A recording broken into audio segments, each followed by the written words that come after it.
चलिए, तो उम्मीद करते हैं कि आपको कोई भी बातें समझ में नहीं आ रही होगी अब तक, क्योंकि अभी तक मेरी आवाज़ आप लोगों तक पहुँच नहीं रही थी, इसलिए। ठीक है, अब हमारी आवाज़ जो है आप तक बहुत ही जल्द क्या अब पहुँचने ही वाली होगी, है ना। चलिए, तो देखिए, ओवरऑल आप सभी का इस्तकबाल, अभिनंदन, स्वागत आज की क्लास में। आज की क्लास में हम लोग चर्चा करने वाले हैं अपनी पूरे कीर्तिमान परिवार के साथ, जिस विषय वस्तु पे वो है पॉलिटिकल साइंस का लेसन नंबर 1, और जिसे हम लोग जानते हैं शीत युद्ध का दौर। दौर क्या है? शीत युद्ध का दौर। तो आइए शुरू करते हैं, समझते हैं कि शीत युद्ध होता क्या है, शीत युद्ध कहते किसको हैं, इसके क्या आयाम हैं, उसके सारी बातों को। तो शुरू किया जाए, रेडी हैं? चलिए, देखिए, आप जैसा कि देख सकते हैं टॉपिक है शीत युद्ध का दौर। पहले तो दौर समझिए, है ना। दौर, ये दौर क्या होता है? दौर का मतलब होता है जमाना। दौर का मतलब जमाना। कहा जाता है कि जो बीत गया है वो दौर ना आएगा, जो बीत गया है वो दौर ना आएगा, और मेरे दिल में तेरे सिवा कोई और ना आएगा, है ना। तो ये जो बातें आप कह सकते हैं ये तो दौर हो गया। लेकिन अब आता है दौर में क्या, ये शीत युद्ध। देखिए कि शीत युद्ध किसको बोलते हैं, शीत युद्ध होता क्या है, इस पे समझते हैं। जब आप बात करेंगे युद्ध की, तो युद्ध दो प्रकार का होता है, अभी हम चर्चा कर रहे हैं। युद्ध दो प्रकार का होता है, एक जिसे कि हम लोग बोल दें हॉट वार, और एक जिसे कि हम लोग बोले कोल्ड वार।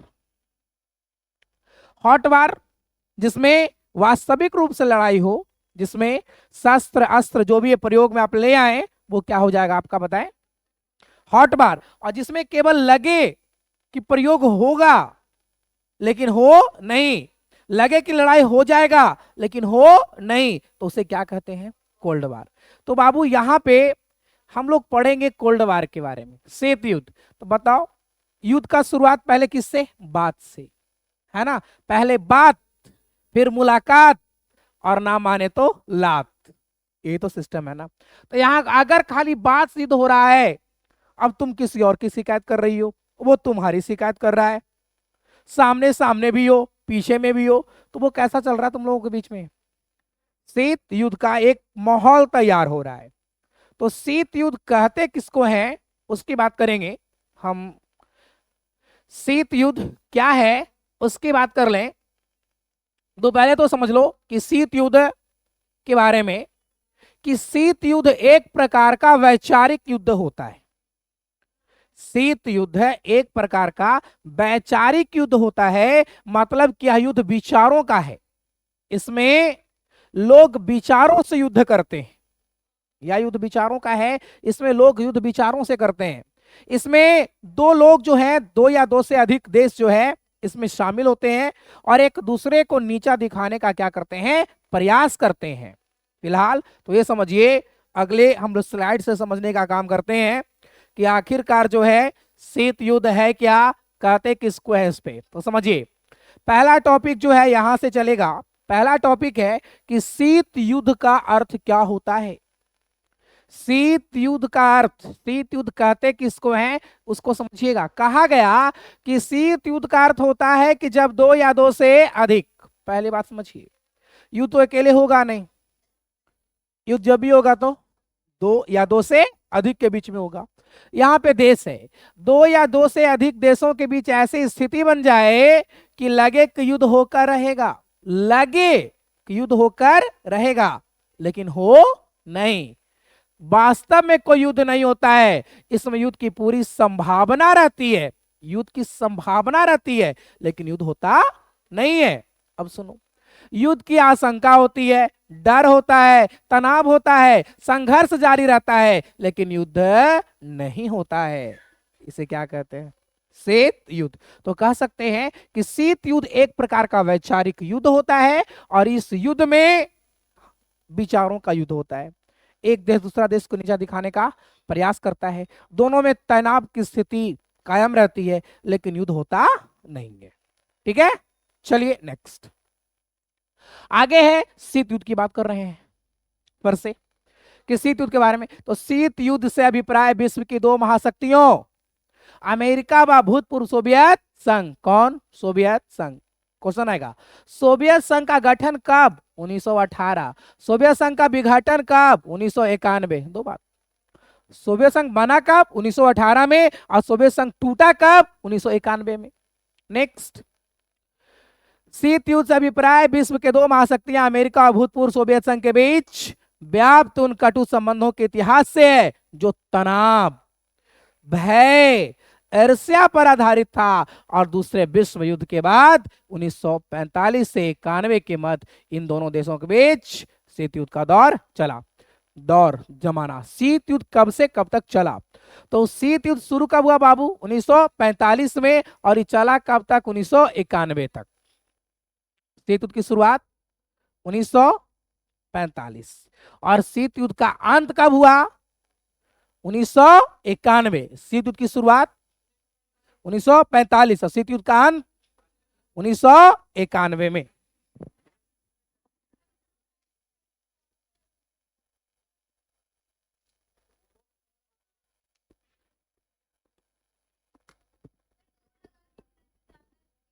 हाँ चलो आगे बढ़े। नेक्स्ट बात कर रहे हैं आपके साथ, शीत युद्ध की शुरुआत कब हुई? तो 1945 में, और शीत युद्ध का अंत कब हुआ? तो वो हुआ था 1991 में। कोई दिक्कत यहां तक? नेक्स्ट बात करें शीत युद्ध की शुरुआत की। शीत युद्ध शुरू कब हुआ इसकी बात करेंगे। तो देखिए बाप, शीत युद्ध की अगर हम शुरुआत की बात करेंगे आपके साथ, तो शीत युद्ध की शुरुआत में आप यहां पे देख सकते हैं शीत युद्ध के बारे में कि द्वितीय विश्व युद्ध की समाप्ति के साथ ही शीत युद्ध की शुरुआत हुई। अब बताओ, पहला विश्व युद्ध 1914 से 18, दूसरा विश्व युद्ध 1939 से 45। तो विश्व युद्ध शुरू कब हुआ? 1914 में पहला, और दूसरा कब शुरू हुआ? 1939 में, और अंत कब हो गया? 45 में। और यहीं से शुरू हो जाता है आपका क्या? ये शीत युद्ध। शीत युद्ध की शुरुआत 1945 में, चला कब तक? 1991 तक। क्लियर? आगे बढ़ते हैं। नेक्स्ट अब देखेंगे यहां पे, अभी शीत युद्ध की शुरुआत की बात हो गई, और कब से कब तक चला उसकी बात हम लोग कर रहे थे। देख लीजिए, द्वितीय विश्व युद्ध की समाप्ति के साथ ही शीत युद्ध की क्या हुई थी? शुरुआत हो गई थी। और फिर आया कि शीत युद्ध 1945 से 1991 तक चला। तो शीत युद्ध कब से कब तक चला? 45 से 91। शीत युद्ध का अंत कब हुआ? अंत, क्वेश्चन तो शुरुआत तो जान गए, अब अंत हुआ तो क्यों हुआ उसकी बात। क्यूबा मिसाइल संकट शीत युद्ध का अंत था। क्यूबा मिसाइल संकट शीत युद्ध का अंत था। ये बातें सही नहीं है। क्यों? क्योंकि ये कब हुआ था? 1962 में हुआ था। अब बताइए, क्यूबा मिसाइल संकट 1962 में। अब सुनिए, क्यूबा मिसाइल संकट शीत युद्ध का अंत था, लेकिन इसका प्रमुख कारण सोवियत संघ का विघटन माना जाता है। शीत युद्ध की समाप्ति का मेन कारण सोवियत संघ का विघटन, लेकिन उसके पहले का कारण क्यूबा मिसाइल संकट। कब हुआ था? 1962 में। आगे हम लोग देखेंगे कि होता क्या है, पूरा का पूरा डिटेली वाइज। फिलहाल आगे समझिए। वर्ष 1991 में कई कारणों की वजह से सोवियत संघ का विघटन हो गया। आपसे ऑब्जेक्टिव में क्वेश्चन पूछा जाता है कि सोवियत संघ का विघटन कब? 1991 में हो गया, जिसने शीत युद्ध की समाप्ति को चिन्हित किया, क्योंकि दो महाशक्तियों में से एक अब कमजोर पड़ गई थी। सोचिए, एक महाशक्ति अमेरिका और एक महाशक्ति कौन? रूस। रूस जैसे ही टूटा वैसे ही बिखर गया, कमजोर पड़ गया, और शीत युद्ध का क्या हो गया? अंत हो गया। नेक्स्ट टॉपिक पे आते हैं। अगला क्वेश्चन आपसे पूछा जा सकता है परीक्षा में कि शीत युद्ध क्या है? पहला हो गया, वो तो बता दिए। शीत युद्ध की शुरुआत, अंत, ये सारा हो गया। अब क्वेश्चन आ सकता है कि शीत युद्ध के कारण क्या है? शीत युद्ध के कारण क्या है, कि शीत युद्ध आखिरकार हुआ तो क्यों, उसके कारण के पीछे। तो अगर हम शीत युद्ध के कारण की बात करेंगे तो ध्यान दें, यहां पे अमेरिका और सोवियत संघ का महाशक्ति बनने की होड़ में एक दूसरे के मुकाबले खड़ा होना शीत युद्ध का कारण बना। पहला चीज, अमेरिका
चलिए, तो अभी आप लोग सुन पा रहे हैं। कुछ आवाज का इशू हो सकता है बाबू, क्योंकि क्या हो गया था बताने की कोई जरूरत नहीं है। आगे सुनिए। नेक्स्ट बात करेंगे शीत युद्ध के, क्या चीज कर रहे हैं, दौर की। तो आखिरकार शीत युद्ध के दौर में अभी हम लोग का टॉपिक चल रहा है शीत युद्ध का कारण क्या था उसके बारे में। अभी हम लोग चर्चा में हैं शीत युद्ध के कारण की। तो शीत युद्ध का कारण है अमेरिका और सोवियत संघ का महाशक्ति बनने की होड़ में एक दूसरे के मुकाबले खड़ा शीत युद्ध का कारण बना। अमेरिका चाह रहा है मैं बेस्ट बनूं, रूस चाह रहा है मैं बेस्ट बनूं, एक चीज। दूसरा, परमाणु बम से होने वाले विध्वंस को मार झेलना किसी भी राष्ट्र के बस की बात नहीं थी, इसलिए यह युद्ध क्या हो गया, शुरू हो गया। दोनों की अलग अलग विचार धारा थी। आगे सुनिएगा, अगला टॉपिक क्या कह रहा है, दोनों महाशक्तियां परमाणु हथियार से क्या थी, संपन्न। अब कैसे समझ लेना, एक ने बनाया परमाणु बम तो एक ने बनाया अणुबम। अब दोनों के पास पावर है, टकरा लो भाई। एक के पास सिक्सर है तो एक के पास AK-47 है। अब दोनों है, दोनों का अपना अलग अलग मैटर चल रहा है। उनके पास इतनी क्षमता के परमाणु हथियार थे कि एक दूसरे को असहनीय क्षति पहुंचा सकते थे। वो दोनों के पास इतने अधिक जो है ना पावर थे कि वो दोनों को असहनीय क्षति क्या करते थे, पहुंचा सकते थे। तो ऐसे में दोनों के रक्त रंजित युद्ध होने की संभावना कम रह गई थी। चलो कोई बात नहीं बाबू, क्या जरूरत है, तू भी ताकतवर है, हम भी ताकतवर हैं, कोई जरूरत नहीं है, साइलेंट मोड में रह जाओ। एक दूसरे को उकसावे के बावजूद कोई भी राष्ट्र अपने नागरिकों पर युद्ध की मार देखना नहीं चाहता था। कोई भी कितनों कोई उकसा देवे, लेकिन ये दोनों देश का रहना बाबू, अगर लड़ाई होगा तो हमारे देश के नागरिकों की क्या होगी, क्षति होगी, और ये हम देखना नहीं चाहते हैं। अगला है, दोनों राष्ट्र के बीच गहन प्रतिद्वंदिता, दोनों एक दूसरे के प्रतिद्वंदी थे। याद रखिएगा बाबू जीवन में कि जितना मजबूत आपका प्रतिद्वंदी होगा, जो आपका कंपटीटर जितना मजबूत होगा ना, याद रखिएगा आपको भी उतना बेहतर वो बना के जाएगा। जितने मजबूत आपके दुश्मन होंगे, आपको भी उतना मजबूत वो बना के जाएंगे। याद रखिएगा, क्योंकि अगर कंपटीशन आपका कुछ बहुत बड़े लोगों के साथ है तो ये भी बातें हो जाती है कि आप भी उसके कंपटीशन में जाने के लिए आप अपने आप को क्या कीजिएगा, बेहतर कीजिएगा। इसलिए कहा गया है अपनी जब कंपटीशन करना हो ना तो सबसे टॉप से करो। देखो कि सबसे टॉप में कौन है, उसके साथ। शीत युद्ध एक विचारधारा की लड़ाई थी। शीत युद्ध क्या था, एक विचारधारा की लड़ाई थी। कैसे, समझिएगा। अमेरिका और सोवियत संघ के बीच विचारधाराओं की लड़ाई से यह तात्पर्य है कि दुनिया में आर्थिक सामाजिक जीवन के सूत्र वध करने का सबसे अच्छा सिद्धांत कौन सा है। अमेरिका ऐसा मानता था, देखो अब दोनों में अलग अलग कॉन्सेप्ट था बाबू। अमेरिका मान रहा है कि भाई साहब आप पूंजीवादी में आ जाइए, पूंजीवादी का समर्थन कीजिए, और रूस कह रहा है कि आप समाजवादी या साम्यवादी का समर्थन कीजिए। विचारधारा लोगों की क्या है, अलग अलग है।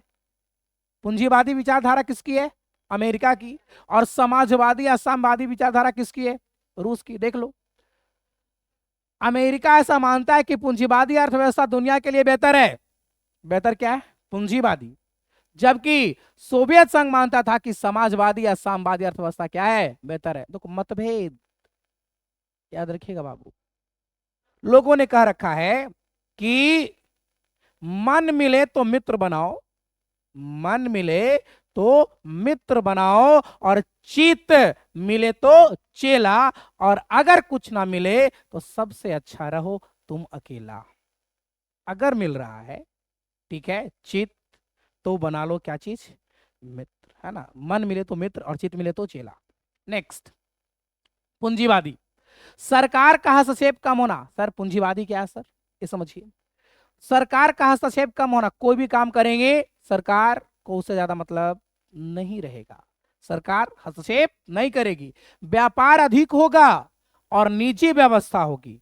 पूंजीवादी में प्राइवेट क्या होता है, ज्यादा होता है। समाजवादी, सारी व्यवस्था किसके हाथ में रहेगी, सरकार, कुछ भी करना तो सरकार करेगी। और निजी व्यवस्था का लोग क्या करते हैं, विरोध करते हैं। आपको पता है कि भारत में कैसी व्यवस्था है, मिश्रित व्यवस्था है भारत में। मिश्रित मतलब इसमें पूंजीवादी भी है और इसमें समाजवादी भी है। भारत में सरकारी चीजें भी है और प्राइवेट चीजें भी है, ये दोनों का मिक्सअप है। इकोनॉमिक्स में क्वेश्चन आ जाएगा कि हमारी अर्थव्यवस्था जो है ना कितने प्रकार की होती है, प्रमुख रूप से तो वो 3 होती है। पहली जिसको हम लोग कहते हैं पूंजीवादी, दूसरा बोलो समाजवादी, और तीसरा मिश्रित। That's it. नेक्स्ट आगे बढ़िए, अगले स्टेप्स पे हम लोग चर्चा करेंगे।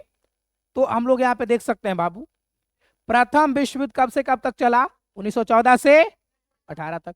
द्वितीय विश्व युद्ध 1939 से 45, जिक्र आगे भी कर चुके हैं। नेक्स्ट, द्वितीय विश्व युद्ध के गुट या प्रथम विश्व युद्ध के गुट कुछ भी रहे, 2 ग्रुप में युद्ध हुआ था। एक जैसे कि हम लोग क्या कहे थे, मित्र राष्ट्र, और दूसरा क्या कहे थे, केंद्रीय शक्ति या धुरी राष्ट्र। केंद्रीय शक्ति या कौन राष्ट्र, धुरी राष्ट्र। अब आइए कि सर केंद्रीय शक्ति में कौन कौन था उसके बारे में थोड़ा सा बता दीजिए। देखिए बाबू, मित्र राष्ट्र में प्रमुख रूप से जो थे उसमें आप देख सकते हैं सोवियत संघ, फ्रांस, ब्रिटेन और संयुक्त राज्य अमेरिका। धुरी राष्ट्र में कौन थे, जर्मनी, जापान और इटली। नेक्स्ट अगले टॉपिक पे आइए, अगला टॉपिक है कि द्वितीय विश्व युद्ध का अंत हुआ। जी बिल्कुल हुआ। कैसे हुआ समझ लीजिए, जवाब भी देना पड़ता है। सही करें तो भी और गलत करें तो भी आपको जवाब देना होगा बाबू। सही किए, अरे कैसे कर लिया तुम ऐसा, गलत तुम क्यों किया, जवाब दोनों देना है। अगर तुम फेल कर गए एग्जाम में, लोग पूछेगा अरे कैसे पढ़ता था, अरे जे फेल कर गया, अरे टॉप कर गया था, अरे भाई कैसे पढ़ता था जी, टॉप कर गया तुम जी। बस फायदा तो टॉप करने में है ना। बिल्कुल, नाम बनते हैं रिस्क से, और आपको रिस्क लेना होगा। ये नहीं कि लोग आज के डेट में ना नाम बनाने के लिए इश्क कर रहे हैं, दिस इज रॉन्ग, ऐसा नहीं होना चाहिए, है ना। नेक्स्ट, द्वितीय विश्व युद्ध की बात करते हैं आपके सामने। तो बाबू जब बात करें द्वितीय विश्व युद्ध की, तो द्वितीय विश्व युद्ध का अंत कब हुआ, अगस्त 1945 में, आपको तो पता होगा। और अंत करवाने वाला कौन, अमेरिका। देखो कैसे करवाया जो समझो। अमेरिका ने जापान के दो शहर बताओ, हिरोशिमा और नागासाकी पर क्या गिराया, परमाणु बम। समझ लेना बाबू, पहला कहां, हिरोशिमा 6 अगस्त 1945, और 3 दिन बाद नागासाकी पर 9 अगस्त 1945। और ये जो बम था, ये बम प्लूटोनियम का था।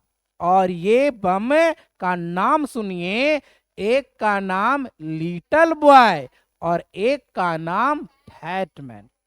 बम का भी नाम था, बम का भी नाम है लिटिल बॉय और कोची फैटमैन था। अब सुनिए, बम तो गिरा दिया, जैसा ही बम गिराया लोग अमेरिका का शिकायत करने लगा कि अरे अमेरिका वाला कितना दम कमीनापन व्यवहार कर दिया, क्या जरूरत है इतना भारी भारी 2 को बम गिराने के लिए जापान पर। बेचारा जापान तहस नहस हो गया, उसकी पूरी की पूरी आबादी बर्बाद हो गई। लेकिन सुनिए बाबू, हम लोगों को जापान से सीखना चाहिए कि वही जापान बम भी गिरा रहा है अमेरिका, लेकिन बाद में कुछ साल बाद फिर उसके साथ दोस्ती भी कर लेता है। पता है कि अगर किसी के साथ रिलेशन में रह करके फायदा उठाया जा सकता है, लेकिन किसी से अलग होकर के उसका फायदा नहीं उठाया जा सकता है। ये बात आप याद रखिएगा। मेरा तो ये निजी मत है बाबू कि अगर किसी के साथ आपका रिलेशनशिप बेहतर था, अगर उसको आप तोड़ रहे हैं तो बहुत रिलेशनशिप को खराब करने का कोई जरूरत नहीं है, एक बेहतर तरीका से उसको तोड़िए, है ना। ये नहीं कि डायरेक्ट छोड़ दीजिए, नहीं, एक बेहतर तरीका से अलग होइए, यह बेहतर है। हाँ ये तो बात सही है, छोड़ना कैसे है। चलिए याद रखिएगा बाबू, अगर आप किसी को छोड़ दीजिएगा यानी कि आप अपने आप को तोड़ दीजिएगा, सिंपल सा मतलब यही है। आप छोड़िए नहीं, छोड़ करके आपको लगता होगा कि आप दूसरा को तोड़ रहे हैं, नहीं, आप अपने आप को तोड़ रहे हैं। बिल्कुल, अगले स्टेप्स पे आइए। अमेरिका की आलोचना लोगों ने की, क्या की समझिएगा।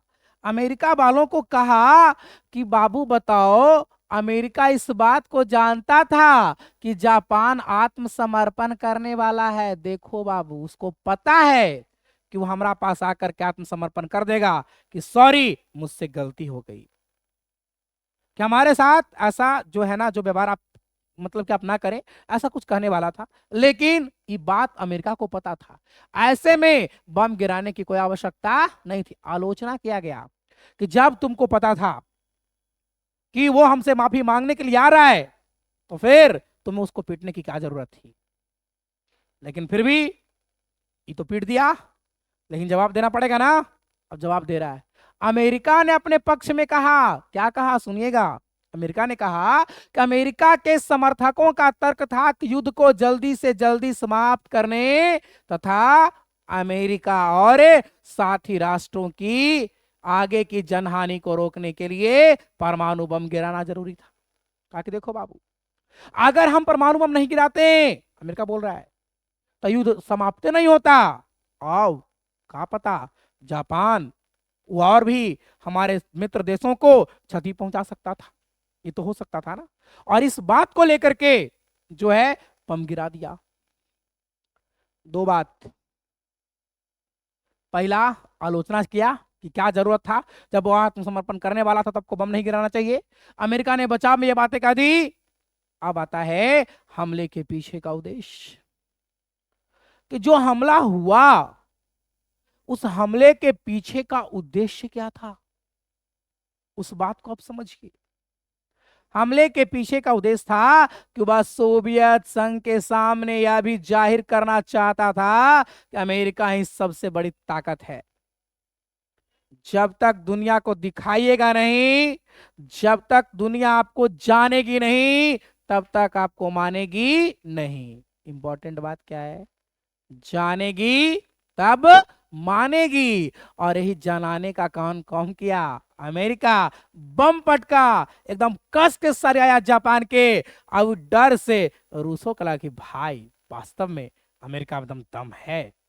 अब सोचो, वह सोवियत संघ के सामने यह भी जाहिर करना चाहता था कि अमेरिका ही सबसे बड़ी क्या है, ताकत है। बस समझ में आया, यस और नो, समझ में आ गया। अगला टॉपिक है क्यूबा मिसाइल संकट क्या है। बड़ा ही इंपॉर्टेंट क्वेश्चन आपकी परीक्षा में बोर्ड मॉडल क्वेश्चन है, जो कि अक्सर पूछा जाता है, आपको इसको समझने की जरूरत है। क्यूबा मिसाइल संकट, आइए हम लोग चलते हैं क्यूबा मिसाइल संकट की ओर। क्वेश्चन है क्यूबा मिसाइल संकट के बारे में। पहले तो जान लें कि क्यूबा है क्या और कहां पे ये है। तो अगर हम क्यूबा की बात कर लें तो, या फिर देख सकते हैं, कोई बात नहीं, अगर दुनिया के मानचित्र में अगर हम देखने का एक प्रयास करें तो बाबू आप देख लेना कि ये वाला सेगमेंट जो है अगर अमेरिका का है तो ये अमेरिका के जस्ट नीचे में देखोगे यहां पे क्यूबा है। और क्यूबा एक द्वीपीय देश है तो ये अमेरिका के बिल्कुल ही पास, और पहले अमेरिका के साथ भी था, पास भी था और साथ भी था। लेकिन याद रखिएगा, जो आपके दिल के बहुत पास होता है कभी कभी उसी के कारण से आपका दिल उदास होता है ना। और यही जो है ना उदासी का कारण किसका है, अमेरिका का है। कौन, क्यूबा। ये तो बाबू पास इसके है, लेकिन मतलब रखे हुए है रूस से, इसका लेन देन रूस से है। रूस वाले लोग इसके साथ लेन देन कर रहे हैं। अगर रुपया पैसा कुछ घटता है तो वो सब रुपया पैसा देने का काम कौन कर रहा है, रूस कर रहा है, उसको फंडिंग कर रहा है क्यूबा वालों को। और इस तरीके से फंडिंग करते करते उसे अपने जाल में जकड़ लिया। और इस तरीके का जाल वो लेकर के आए कि मत कहो। जाल क्या था समझिएगा, जाल ये था कि धीरे धीरे अब क्यूबा को इतना फंडिंग कर दिया, कहा कि यार हमको सैनिक अड्डा बना नहीं देगा। तो क्यूबा वाला बोला कोई बात नहीं, बना लीजिए। और यहां पे सैनिक अड्डा बना लिया रूस, और मिसाइल तैनात कर दिया। और जब मिसाइल तैनात कर दिया बाबू, तो मिसाइल क्यों तैनात किया, यहां से हमला करना मुश्किल होगा, निशाना लगाना यहां से तुरंत आसान होगा, और इस कारण से वो मिसाइल तैनात कर दिया। अमेरिका को इस बात का पता चला 3 वीक बाद, 3 हफ्ते बाद इसका पता चला। और जैसे ही पता चला अभी फॉर्म में आ गया, कहा कि कहां से आ रहा है रे, इधर से, अपना जहाज लगाओ, घेरो यहां पे। क्यूबा वाला को दम बोला कि तुम एकदम बगल में रखकर के दगाबाजी कर रहे हो, तुम अगर हम तुमको मारेंगे तो तुमको बचाने के लिए वो नहीं आएगा, ये तुम क्या कर रहे हो। 1962 में बाबू हुआ क्यूबा मिसाइल संकट, एकदम चरम बिंदु पर था यह संकट, और इतना चरम बिंदु पर था कि मत कहो। लग रहा था कि मानो तीसरा विश्व युद्ध हो जाएगा। क्यों, क्योंकि दोनों महाशक्तियां आमने सामने थी, एक तरफ अमेरिका और एक तरफ रूस, दोनों आमने सामने थी। और क्या पता तीसरा विश्व युद्ध हो जाता। लेकिन यहां पे दोनों देशों ने बड़े ही ध्यान से काम लिया, और ध्यान से काम लेने के बाद वो युद्ध से बचे, कटे, और इस तरीके से उन लोगों का जो है सिस्टम आगे बढ़ा। कैसे बढ़ा आइए हम समझाते हैं, समझिएगा। क्यूबा एक छोटा सा द्वीपीय देश है, क्यूबा एक छोटा सा द्वीपीय देश है जो कि अमेरिका के तट से लगा है। यह नजदीक तो अमेरिका के है, लेकिन क्यूबा का जुड़ाव सोवियत संघ से था और सोवियत संघ उसे वित्तीय सहायता देता था। लो, रुपया पैसा से मदद कौन कर रहा है? सोवियत संघ। किसको किसको मदद कर रहा है? क्यूबा को। अब देखो, सोवियत संघ के नेता थे निकिता क्रुश्चेव ने क्यूबा को रूस के सैनिक अड्डे के रूप में बदलने का फैसला किया। अब देखो, सैनिक अड्डे के रूप में बदलने का फैसला किया जा रहा है। किसको? क्यूबा को। 1962 में उन्होंने क्यूबा को रूस के सैनिक अड्डे के रूप में बदल भी दिया। किसने? निकिता क्रुश्चेव ने। अब समझो क्या हुआ मैटर। 1962 में क्रुश्चेव ने क्यूबा में परमाणु मिसाइलें क्या कर दी थी? तैनात कर दी थी। परमाणु मिसाइलें तैनात कर दी, और इन हथियारों की तैनाती से पहली बार अमेरिका नजदीकी निशाने की सीमा में आ गया। एकदम नजदीकी निशाना का सीमा में आ गया। कौन? अमेरिका। हथियारों की इस तैनाती के बाद सोवियत संघ पहले की तुलना में अब अमेरिका के मुख्य भूभाग के लगभग दोगुने ठिकाने पर आ गया था और शहरों पर हमला कर सकता था। अमेरिका का जितना ठिकाना था उसके दुगने ठिकाने पर हमला करने का काम कौन कर सकता था? बोलो, रूस। क्यों? क्योंकि उसने क्यूबा में क्या लगा रखा था? मिसाइल। और अमेरिका को इसकी खबर के हफ्ते बाद लगी बाबू, 3 हफ्ते बाद लगी थी। अमेरिकी राष्ट्रपति जॉन एफ कैनेडी ऐसा कुछ करने से हिचकिचा रहे थे। देखो, अमेरिकी राष्ट्रपति कौन थे? John F Kennedy. ऑब्जेक्टिव में क्वेश्चन आएगा कि क्यूबा मिसाइल संकट के समय अमेरिका के राष्ट्रपति कौन थे? John F Kennedy. जिससे दोनों देशों के बीच युद्ध छिड़ जाए, और अमेरिका ने अपने जंगी बेड़ों को क्या किया? आगे कर दिया, ताकि क्यूबा की तरफ जाने वाले सोवियत जहाजों को क्या किया जाए? रोका जा सके। और इन दोनों महाशक्तियों के बीच ऐसी स्थिति बन गई कि लगा कि युद्ध होकर रहेगा। लगा कि क्या हो जाएगा? युद्ध। इसीलिए इतिहास में इसी घटना को क्यूबा मिसाइल संकट के नाम से जाना जाता है। इसको क्या बोला जाता है? क्यूबा मिसाइल संकट। क्या बोला जाता है? नोट, क्यूबा मिसाइल संकट को शीत युद्ध का चरम बिंदु कहा जाता है। अगला question, concentrate here miss tsunami and Rajnandini. बातों को समझने का प्रयास कीजिए आप लोग। बताओ यहां पे कि शीत युद्ध का चरम बिंदु किसको कहा जाता है? क्यूबा मिसाइल संकट को। क्यूबा मिसाइल संकट कब हुआ? 1962 में हुआ। ठीक है, आगे सुनिए। क्योंकि पहली बार 2 बड़ी महाशक्तियां आमने सामने थी। 2 बड़ी महाशक्तियां किसके आमने सामने थी? बोलो, किसके आमने सामने? क्यूबा मिसाइल संकट में दोनों महाशक्तियां क्या थी? एक दूसरे के सामने थी। अब सुनो, क्यूबा मिसाइल संकट के समय उसके नेता कौन थे? तो बाबू, क्यूबा मिसाइल संकट के समय उसके नेता जो थे वो अलग अलग थे। क्यूबा के नेता कौन थे? Fidel Castro. और सोवियत संघ के नेता कौन थे? निकिता क्रुश्चेव। और अमेरिका के जॉन एफ कैनेडी। इंपॉर्टेंट बात है, याद रखिएगा। रूस के कौन? निकिता क्रुश्चेव। अमेरिका के कौन? John F Kennedy. और क्यूबा के कौन? Fidel Castro. और यहीं से स्टार्ट होता है 2 ध्रुवीयता। शुरू होगी यहां से, और अगले लेसन में जाने के बाद क्या हो जाएगा? अंत हो जाएगा। तो द्विध्रुवीयता की शुरुआत और उसका अंत दोनों होने वाला है। तो फिलहाल शुरुआत पे चलिए। 2 ध्रुवीय विश्व का आरंभ कब हुआ, कैसे हुआ, उसकी बात हम आपके साथ कर रहे हैं। तो जरा समझने का प्रयास कीजिए कि दोनों महाशक्तियां विश्व के विभिन्न हिस्सों पर अपने प्रभाव का दायरा बढ़ाने के लिए तुली हुई थी। लो, अमेरिका चाह रहा था कि लोग हमसे जुड़ें, और रूस चाह रहा था कि लोग हमसे जुड़ें, और दोनों एक दूसरे से जोड़ने का क्या कर रहे थे? प्रयास। दूसरे विश्व युद्ध के समाप्त होने के बाद अमेरिका तथा सोवियत संघ 2 गुटों में बट गया। तृतीय विश्व जैसे ही समाप्त हुआ, अमेरिका तथा सोवियत संघ कितने गुटों में बटा? 2 गुटों में। और विश्व में 2 ध्रुवीय विश्व बन गया। और उस समय विश्व कितने ध्रुव में बट गया? 2 ध्रुव में। समझो, बंटवारा सबसे पहले यूरोप महाद्वीप से शुरू हुआ। बताओ बंटवारा कहां से शुरू हुआ? यूरोप महाद्वीप से शुरू हुआ।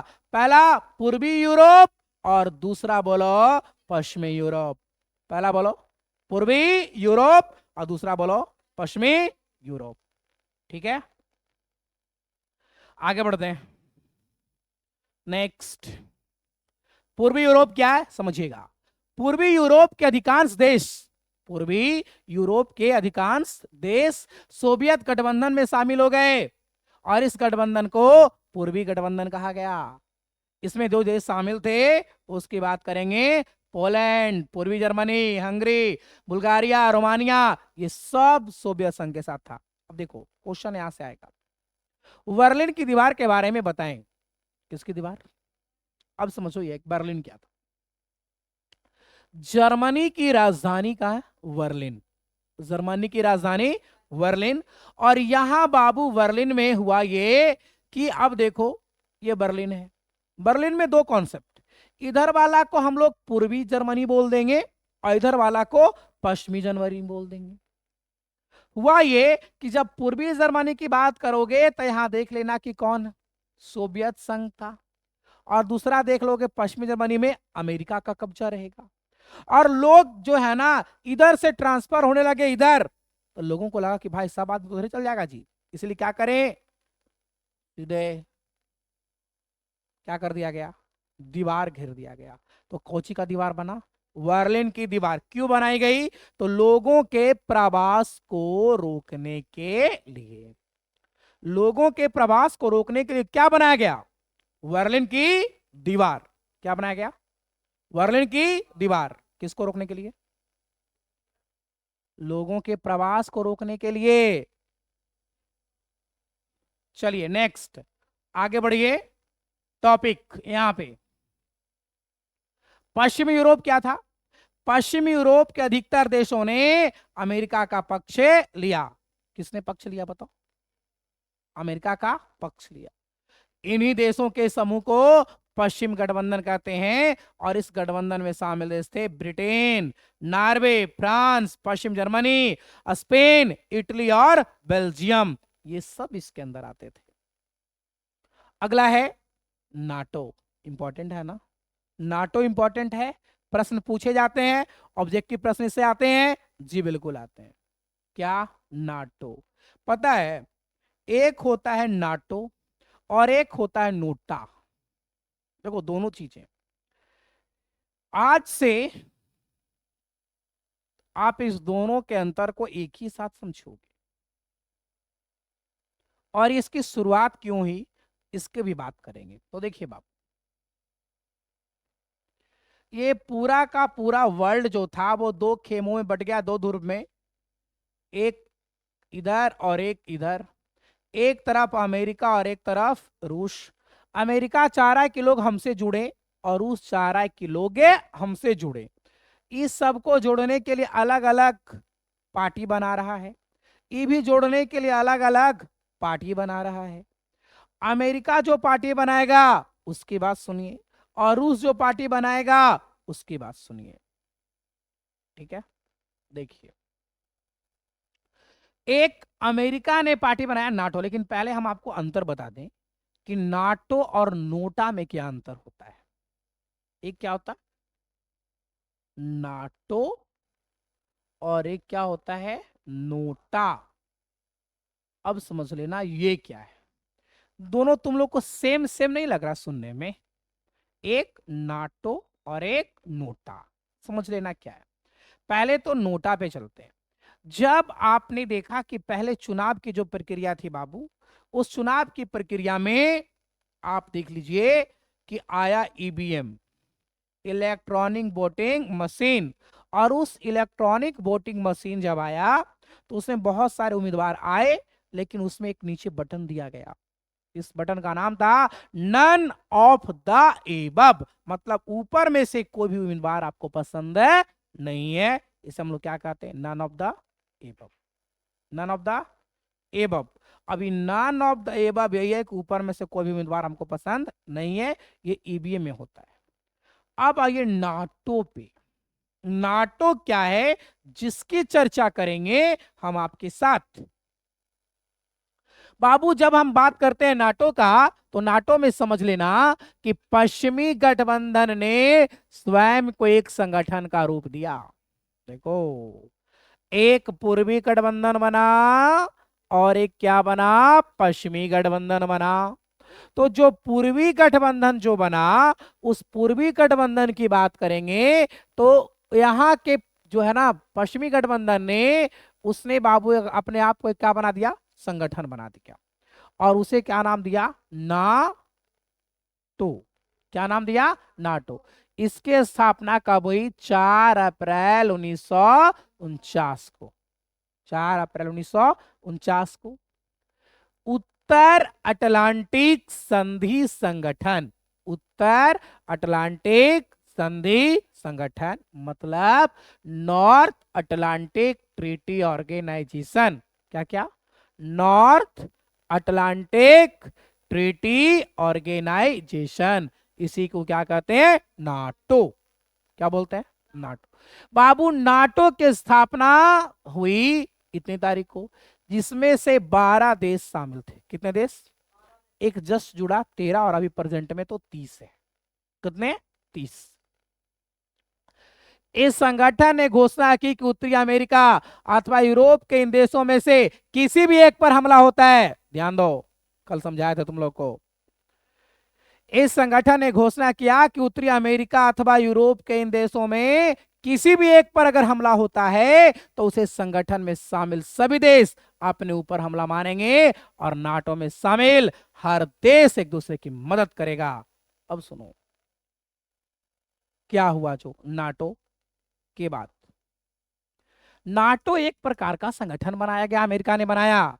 कहा कि बाबू जितना हम लोग ग्रुप वाला है, हम लोग एक हो गए, और अगर गलती से कोई भी दूसरी देश हम लोग 12 में से किसी एक पर अगर अटैक कर देता है तो हम लोग ये मानेंगे कि वो खाली ओकरा पर अटैक नहीं किया है, वो हम सब पर अटैक किया है, और हम सभी लोग मिल करके उसका क्या करेंगे, विरोध करेंगे।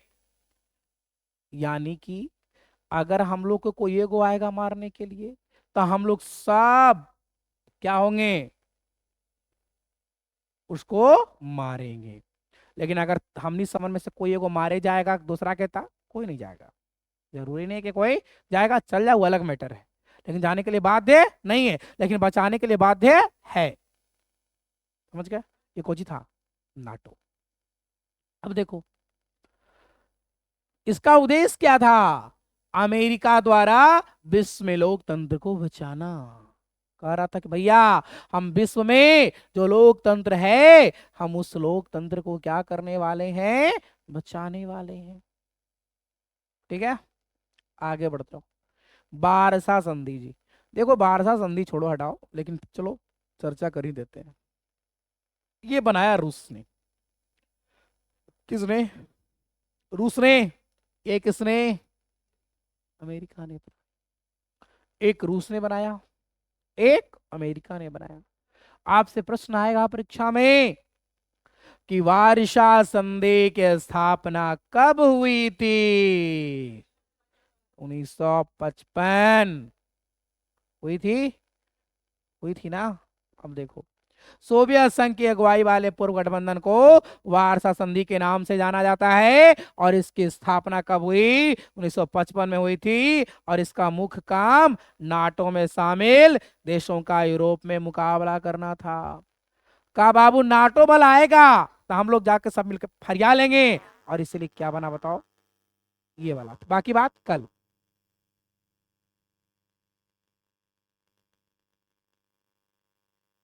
बाकी बात कल।